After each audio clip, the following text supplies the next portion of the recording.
reste derrière, Simon, ça va? Ça marche, oui, d'accord. Ok.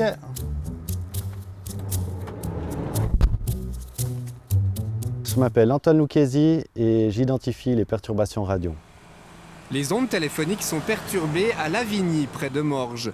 Ces détectives de l'Office fédéral de la communication doivent trouver l'appareil à l'origine du dérangement. Des dizaines de stations de mesure comme celle-ci, réparties sur tout le territoire, aident ces chasseurs d'ondes dans leurs recherches.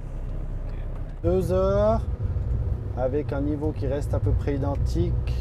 2 heures, un peu plus que 2 heures, 2 heures et demie, 3 heures, voilà. On a dû passer devant a priori. Après 80 km de route, les enquêteurs identifient enfin l'immeuble d'où vient la perturbation.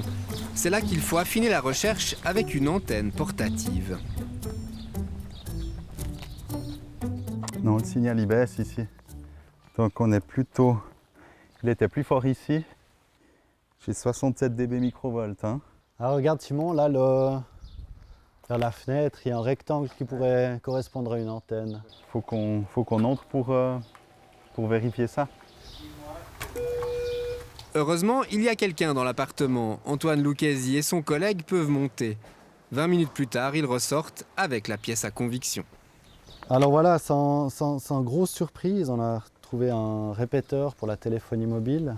Il est sur les listes des appareils qui sont interdits en Suisse. C'est des choses qui se commandent sur Internet, en fait, sur des sites étrangers.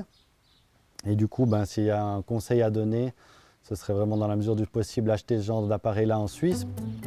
Mission accomplie, cet amplificateur d'ondes qui n'est pas aux normes suisses sera détruit et son propriétaire recevra une amende. Antoine Lucchesi et ses collègues sont appelés à résoudre près de 400 perturbations des ondes radio par an.